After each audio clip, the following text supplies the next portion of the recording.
His Excellency Brigadier Retired David Arthur Granger, Commander-in-Chief of the Armed Forces, is sworn in as nation's 8th Executive President. The new Prime Minister and Cabinet members are sworn in. President starts engagement with diplomatic community, and senior public servants briefed on new administration's vision for public service. I'm your host, Janelle Carter, with this week's edition of the President's Diary for the period May 16 to May 22, 2015. With the APNU-AFC coalition being declared the winner of the May 11th general and regional election, His Excellency David Arthur Granger on Saturday, May 16th, formally took his oath to office before thousands of citizens at Parliament Square. President Granger was sworn in by Acting Chancellor of the Judiciary, Karl Singh, on the balcony to cheers from thousands of citizens in attendance. I, David Arthur Granger, do hereby solemnly declare that I will bear true faith and allegiance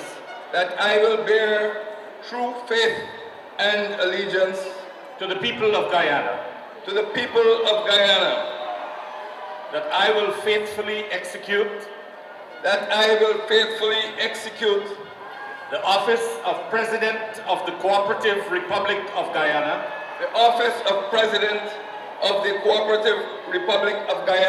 After being sworn in, the head of state gave his inaugural address to the nation. Fellow Guyanese,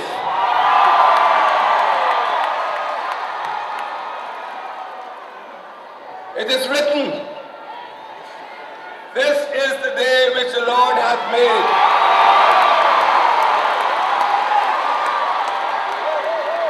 We will rejoice and be glad in it. We have come together at the National Assembly of the Cooperative Republic of Guyana as a mark of respect for the Parliament, as a mark of respect for our Constitution, and as a mark of respect for the people of this great country, the best, the biggest, the most beautiful and most bountiful country in the Caribbean, Guyana. We have good reason to rejoice. We rejoice not only in the favorable results, but more particularly in the enjoyment of our democracy. He called for the ending of past rivalries and for the working together to banish the many ills of society, such as poverty, ignorance, fear, and hatred. The head of state said that with the election of a new leader, Guyanese have fortified their right to democracy. We assemble here today to witness the swearing in, not of a party leader, but of the President of all the people. And I shall be a good president for all the people. We, the Guyanese people, have chosen to inaugurate a government of national unity and to promote multi-party, inclusionary democracy. We are convinced that this is the best way to overcome our historic divisions. We have witnessed the damage done to our beautiful country over the past 23 years. All of those in attendance were urged to attend the formal inauguration on May 26, Independence Day, at the Guyana National Stadium. The new president also extended a hand of friendship to the outgoing former President Donald Ramotar and his administration of the People's Progressive Party Civic for inclusionary democracy. In the interim, the new and previous governments have agreed to set up a transition team for the transfer of assets and information to ensure smooth continuity of the country's administration and its stability. President Granger on Wednesday, May 20th, swore in Guyana's new Prime Minister and First Vice President, Moses Nagamutu, and other members of his cabinet.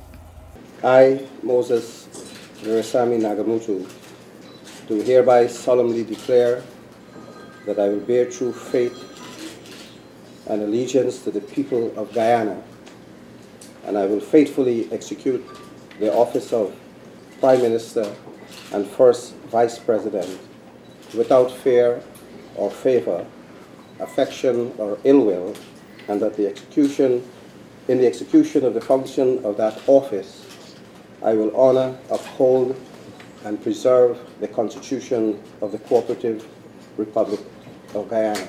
The others who took the oath of office were Minister of Finance Winston Jordan, Minister of Legal Affairs Basil Williams, Minister of Foreign Affairs Carl Greenidge, Minister of Public Health Dr. George Norton, Minister of Education Dr. Rupert Roopnarine, Minister of Social Protection Valda Lawrence, Minister of Public Infrastructure David Patterson, Minister of Communities Ronald Bulkan, Minister of Social Cohesion Amna Ali, Minister of Indigenous Peoples Affairs Sidney Alicock, Minister of National Security Kamraj Ramzachan, Minister of Business and Investment Dominic Gaskin, Minister of Governance Raphael Trotman, Minister of Agriculture Noel Holder, and Minister of Citizenship Winston Felix.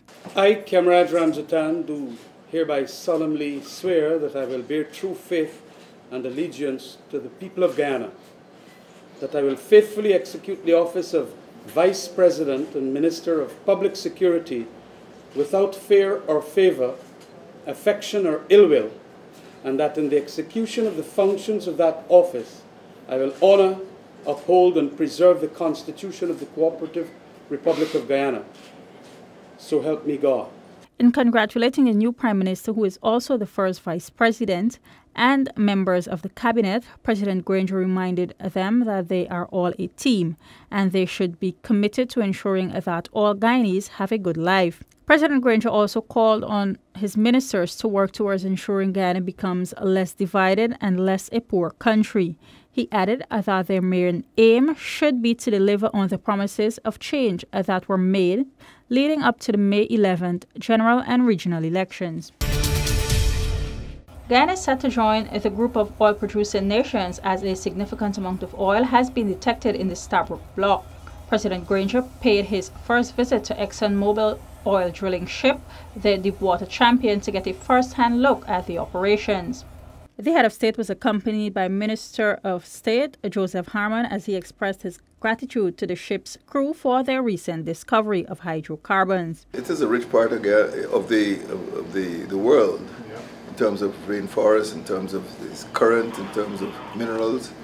So I'm glad we've opened the door, and I'm glad that you're part of opening the door for us. Well, yeah, we're just excited as the Guyanese population, people. So. Even before we earned the first dollar, you know, I decided where it's going. So I just want my grandchildren to know that, you know, this is going to be part of what they inherit. Part of them. So thank you very much. He also mentioned his earlier commitment prior to assuming office of the creation of a sovereign wealth fund so that disposal of many natural resources will go towards benefiting the people of Guyana. ExxonMobil on May 20th disclosed that it had found a deposit of significant amount of oil in the Stabroek Block, about 120 nautical miles offshore Guyana. The company said this discovery was made in one of the two wells it dug in the Liza 1 drill site, which released more than 295 feet of high-quality oil-bearing sandstone.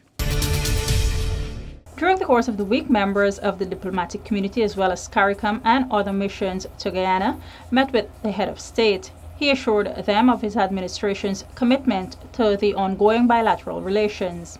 High on the agenda of the new administration will be to accelerate infrastructural and economic developments with CARICOM and Guyana's other immediate neighbors. During his first official day in office as Guyana's 8th executive president, Brigadier Retired Granger held brief meetings with CARICOM Secretary General Erwin LaRocque and the United States Charge d'Affaires Brian Hunt. Engagements were also held with Brazil's ambassador to Guyana, His Excellency Luin Papo de Paulo, and Venezuelan ambassador to Guyana, Her Excellency Rihanna Margarita Arita Diaz. It was a deliberate decision of mine that we should meet with our most important neighbors first. And CARICOM is at the heart of the economic development of Guyana. And in terms of not only courtesy, but in terms of policy, I felt it was my duty to meet with our Caribbean neighbors first. As the engagements continued, the head of state also met with India's High Commissioner to Guyana, His Excellency Venkatachalam Mahalingam, and British High Commissioner to Guyana, His Excellency Greg Quinn, and Canadian High Commissioner, Her Excellency Dr. Nicole Giles. Country representative to Guyana for the United Nations Development Programme, Ms. Khadija Musa, also paid courtesy call on the President and held brief discussions. During a meeting with heads of government agencies and permanent secretaries, President Granger took the time to inform the gathering of what will be required of them and the code of ethics to be observed and upheld under the new administration. President Granger said under his administration, public servants will be anchored on strict professionalism, transparency, and integrity. During the meeting, which was held at the Guyana International Conference Center, to be renamed Arthur Chung Convention Center, the President stressed the need for public servants to understand their role as servants to all citizens of Guyana. It is my view that the public service is the engine of the executive. It is essential to have an efficiency of public service if we are to have services such as education, housing, law and order, infrastructure, roads to drive on. I don't believe that these can be possible without an efficient public service. Equally important too, President Granger said, is for the creation of a conducive environment in which all citizens can enjoy what he calls the good life. For progress to take place and, most important, equality, President Granger reiterated that a responsive public service is the engine that will ensure this. Having had a first-hand look at what obtains at the Public Service Training Center in terms of its day-to-day activities and courses offered, President Granger said that works will commence soon for the much-needed upgrade for the soon-to-be-established Public Service Staff College. The Minister of State, Joseph Harmon, also accompanied the head of state to the facility, where they were briefed on the operations by persons attached to the training facility. After wrapping up his tour of the facility, the head of state said his visit is an important first step towards his administration's plan for a total reform of public service.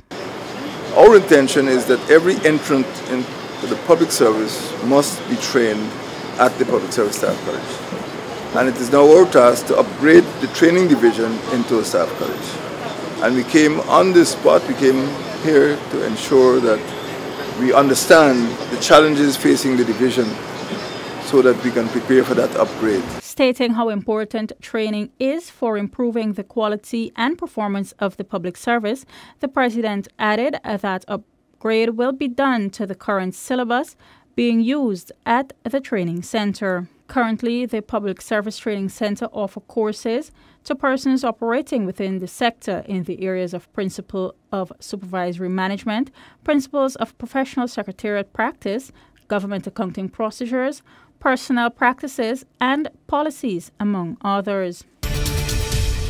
President Granger began his term in office by leading a team to inspect the works on the way to desilt the main drainage area in Georgetown. The project, which is being spearheaded by BK International, Stanley Ming, and other contractors, was initiated by the new government on May 17th. The project will target the major waterways across the capital city initially, with work commencing at the Square of the Revolution, east of Brick Dam, and proceeding into the heart of the city. Other areas to be targeted will include the Sussex Street Canal, which leads directly into the Demerara River, along with several other key drainage outfalls. The desilting is particularly important given that Guyana is in the May-June rainy season. The National Independence Arch, located on Brick Dam, a gift to Guyana from the Demerara Bauxite Mining Company, in honoring of Guyana's independence, will also be rehabilitated and its surroundings improved. President Granger said while the monument signals the country's history and even its status as an independent nation, they have been neglected over the years. The President also noted that the National Independence Monument is one of the most important in Guyana. That's all in this week's diary for the period May 16 to May 22, 2015. But before we go, these were some of the highlights. His Excellency Brigadier Retired David Arthur Granger, Commander-in-Chief of the Armed Forces, is sworn in as the nation's 8th Executive President. Prime Minister and Cabinet members sworn in. President starts engagement with diplomatic community, and senior public servants briefed on new administration's vision for public service. Do join us again for the next program when we will bring you more of the President's activities. I'm Janelle Carter. For more information, contact us via email at gina.govgy@gmail.com or visit our website www.gina.gov.gy.